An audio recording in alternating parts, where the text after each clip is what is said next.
धन्यवाद देना चाहते हैं वीरों की भूमि राजस्थान को, खास करके जो यहाँ के लोगों का आतिथ्य सत्कार है, जो उनका एक मशहूर पंक्ति है पधारो हमारे देश, उस आतिथ्य सत्कार का हम लोग ज़बरदस्त आनंद उठा रहे हैं।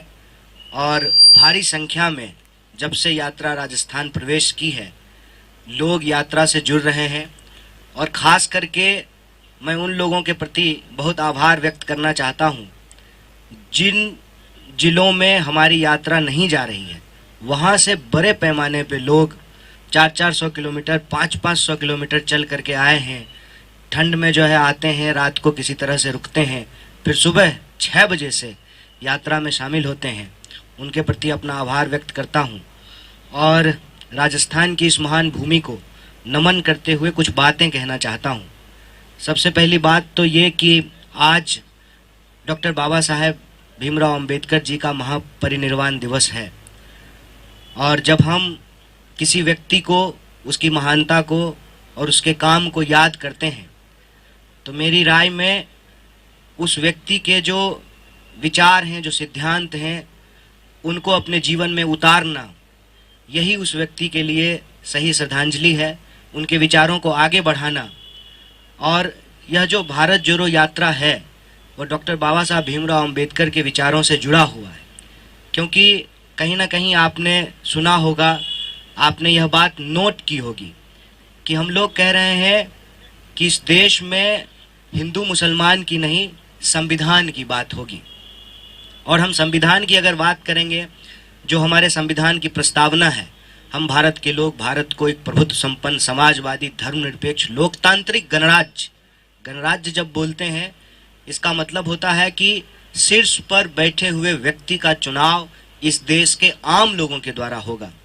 और ये जो भावना है प्रस्तावना की, इसी भावना से यह भाव पैदा होता है कि हम इस देश को नफरत की आग में नहीं जलने देंगे।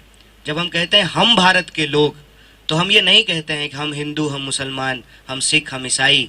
हम भारत के लोग मतलब हम सभी भारतीय जो इस भूभाग पे पैदा हुए हैं, कन्याकुमारी से लेकर के कश्मीर तक, अरुणाचल से लेकर के गुजरात तक, इस भूभाग पे रहने वाले सारे लोग मिलजुल करके समानता के अधिकार के साथ अपने दायित्वों, कर्तव्यों और अधिकारों का इस्तेमाल करते हुए हम देश को बेहतर बनाएं। यह जो संविधान का भाव है, उस भाव को यह भारत जोड़ो यात्रा लेकर के चल रहा है। और हमारे देश के लोगों के जो बुनियादी सवाल हैं, क्योंकि देश हमेशा देश के लोगों से बनता है, इसीलिए लोगों के जो सवाल हैं वही देश के सवाल हैं। ऐसा नहीं हो सकता है कि लोग के सवाल अलग होंगे और देश का सवाल अलग होगा। अगर देश के लोग महंगाई से परेशान हैं, तो यही देश का भी सवाल है। अगर देश के लोग बेकारी से परेशान हैं, तो यही देश का भी सवाल है। इन भावों को लेकर यह भारत जोड़ो यात्रा चल रहा है। तो आज यह बहुत महत्वपूर्ण दिन है भारत जोड़ो यात्रा के लिए, और इसीलिए इस मंच से हम लोग श्रद्धांजलि व्यक्त कर रहे हैं भारत रत्न डॉक्टर बाबा साहब भीमराव अंबेडकर को। जैसा कि जयराम जी ने कहा कि हम गुजरात चुनाव से होकर के आए हैं, और इस संबंध में भी एक बात मैं आपसे साझा करना चाहता हूं। बार बार भाजपा ने अपने कैंपेन में कहा कि राहुल जी नहीं आए हैं चुनाव प्रचार करने के लिए गुजरात। बार बार ये कहा गया कि चुनाव हो रहा है गुजरात में, तो भारत जोड़ो यात्रा गुजरात क्यों नहीं जा रही है। कई मौक़ों पे इसका जवाब हम लोगों ने दिया, लेकिन वहाँ जब हम लोगों के बीच गए और लोगों से जब बातचीत की, तो लोगों ने कहा कि हम समझते हैं कि देश का भूगोल ऐसा है कि जब आप दक्षिण से उत्तर की तरफ जा रहे हैं, तो पश्चिम में स्थित गुजरात आप नहीं आ सकते हैं, लेकिन आपकी भावनाएं हमारे साथ हैं और गुजरात के लोगों की भावनाएं भारत जोड़ो यात्रा के साथ है, ऐसा लोगों ने बताया।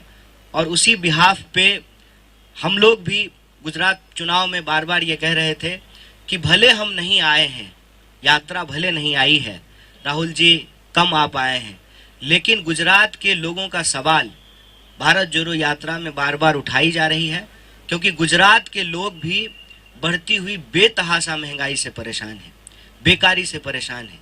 और नौजवानों की हालत ये है कि 22 बार वहाँ पे प्रश्न पत्र लीक हो चुके हैं। चाहे आपको +2 का प्रश्न पत्र हो या किसी नौकरी का प्रश्न पत्र हो, बार बार वहाँ पे प्रश्न पत्र लीक हो रहे हैं। किसानों की हालत वहाँ भी ऐसी है कि उनको उनके फसल का उचित दाम नहीं मिल रहा है। छोटे छोटे जो उद्योग धंधे हैं, जीएसटी और नोटबंदी के चलते उस पर बहुत गहरा बुरा प्रभाव पड़ा है। तो ये सारे सवाल जो गुजरात के लोगों के हैं वो भारत जोड़ो यात्रा में भी उठाया जा रहा है। एक खास बात वहाँ के चुनाव को लेकर के जो मैं आप सबसे साझा करना चाहता हूँ, हमने गुजरात चुनाव में इस बार वो होते हुए देखा जो शायद इस देश के लोकतंत्र के इतिहास में कभी नहीं हुआ। हमने ये देखा कि जिनके ऊपर ये जिम्मेवारी है कि वो कानून और व्यवस्था की रक्षा करेंगे, वो खुलेआम चुनावी मंचों से गुंडागर्दी की भाषा बोल रहे थे, देश के लोगों को डराने की भाषा बोल रहे थे, गुजरात के लोगों को आपस में लड़ाने की भाषा बोल रहे थे। जो उनका जख्म है उसको कुरेद कर उसके ऊपर नमक छिड़कने का काम कर रहे थे और ये बहुत दुखदाई था। और हमने ये भी देखा कि किस तरीके से संस्थाओं को पंगु बना दिया गया है। आप देखिए, मैं एक उदाहरण आपको देता हूँ कि जब भारत जोड़ो यात्रा में बच्चे आ रहे हैं, जुड़ रहे हैं, तो हमारे खिलाफ कंप्लेन किया गया। और आप गुजरात चुनाव को जब ध्यान से देखेंगे, प्रधानमंत्री स्वयं बैठ करके एक बच्चे से जो है चुनाव प्रचार करवा रहे थे। और मैंने अपनी आंखों से अहमदाबाद में रोड शो देखा माननीय प्रधानमंत्री जी का। उस रोड शो में स्कूल के बच्चे स्कूल का ड्रेस पहने हुए हैं, उसके साथ जो है उनके शिक्षक भी खड़े हैं। उनको ये कहा गया कि आपको भीड़ जुटाना है, आपको भीड़ लेकर के आनी है। तो ये जो दोहरा रवैया है कि हमारे कार्यक्रम में बच्चों के माँ बाप अपने बच्चों को लेकर के आ रहे हैं, तब आप हमसे सवाल पूछ रहे हैं, हमारे खिलाफ कंप्लेन कर रहे हैं। और चुनाव प्रचार के दौरान खुलेआम जो लोग सत्ता पे बैठे हुए हैं उनके द्वारा बच्चों का इस्तेमाल किया जा रहा है, उस पर कोई कार्रवाई नहीं हो रही है। और जहाँ तक भाषा का सवाल है, बात का बतंगड़ बनाया गया हमारे अध्यक्ष जी की जो है बातों का। और आप भाजपा नेताओं की भाषा देखिए कि किस तरह का भाषा का इस्तेमाल किया गया। जब आप कहते हैं कि सबक सिखा देंगे, हमने सबक सिखा दिया, अब जो है कोई कर्फ्यू नहीं होता है, ये अपने आप में एक बहुत दुखद और चिंताजनक स्थिति है। अगर इस तरह से ही संस्थाएं काम करती रही तो ये देश के लिए एक गंभीर सवाल है कि हम लोकतंत्र को आगे कैसे लेकर के जाएंगे।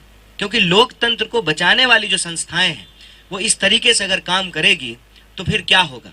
आप देखिए, या तो आप ये नियम ही बना दीजिए कि चुनाव जिस दिन हो रहा है उस दिन भी प्रचार होगा, अन्यथा प्रधानमंत्री वोटिंग के दिन उनके जो है रोड शो में झंडे लेकर के लोग चल रहे हैं और वो जानबूझ करके रोड शो निकालते हैं ताकि मतदाताओं के मस्तिष्क पे जो है एक असर डाला जा सके। चुनाव प्रचार का एक तरीका बन गया है और इस पर जो है इसी कोई कार्रवाई नहीं करती है।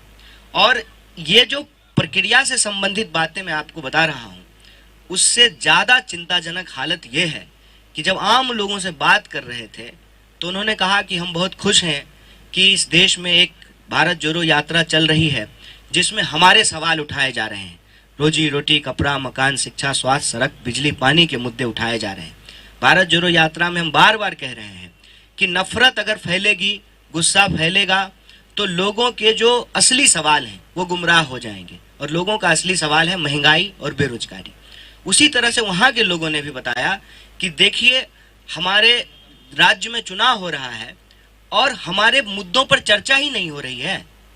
कुपोषण के मामले में गुजरात की स्थिति अच्छी नहीं है और दुखद स्थिति यह है कि जिनका खुद का परफॉर्मेंस अच्छा नहीं है उन चीफ मिनिस्टर्स को गुजरात बुलाया गया है कि आप आकर के हमारे यहाँ कैंपेन कीजिए। आप ये बताइए कि अगर 27 साल में भाजपा ने वहाँ विकास किया है तो वो विकास दिखा करके क्यों नहीं वोट मांग रहे हैं। 50 से ज्यादा जो है एमएलए के टिकट काटे गए, इसका मतलब वो लोग ठीक से काम नहीं कर रहे थे। अगर ठीक से काम कर रहे थे तो फिर उनका टिकट क्यों काटा गया। चीफ मिनिस्टर्स ऐसे बदले जा रहे हैं जैसे कपड़े बदले जाते हैं। ये जो स्थिति थी उस पे लोगों ने गहरी चिंता व्यक्त की है। परिणाम कल परसों में आ जाएगा, लेकिन ये जो पूरा का पूरा वस्तु स्थिति है, उस वस्तु स्थिति को भारत जोड़ो यात्रा बहुत गंभीरता से लेती है। और हम संवैधानिक संस्थाओं को भी बचाएंगे, हम संविधान की भी रक्षा करेंगे, और इस देश के लोगों को आपस में जोड़ कर रखते हुए, बार बार कहते हैं कि जमीन से जुड़ा हुआ है, देश जुड़ा हुआ है, लेकिन देश के लोगों से बनता है, इसलिए लोगों को भी जोड़ के रखना है। उनकी पहचान के आधार पर उनके साथ कोई भेदभाव नहीं होगा। इसके लिए भारत जोड़ो यात्रा कृत संकल्प है। और लोगों के जो बुनियादी सवाल हैं, महंगाई का सवाल, बेकारी का सवाल, टूटती हुई अर्थव्यवस्था का सवाल, और इस देश के अंदर जो आम लोगों की सुरक्षा है, उन सुरक्षा के सवालों को भारत जोड़ो यात्रा अपनी यात्रा के दौरान लोगों से बातचीत करते हुए, लोगों की राय लेते हुए, अपनी ना सुनाते हुए, लोगों की सुनते हुए आगे बढ़ रहा है। और मुझे पूरा भरोसा है कि जितने तरह का एप्रीहेंशंस लोग पहले उठा रहे थे जब हम विंध्याचल के उस तरफ थे, अब हम विंध्याचल के इस तरफ आ गए हैं, वो सारे एप्रीहेंशंस टूट रहे हैं। कई सारे पत्रकार साथी यहाँ हैं जो पूछते थे कि नॉर्थ में क्या होगा। हम बार बार कहते थे जब साउथ में अच्छा है ना, तो नॉर्थ में भी अच्छा ही होगा, क्योंकि हम साउथ और नॉर्थ को जोड़ने के लिए निकले हैं।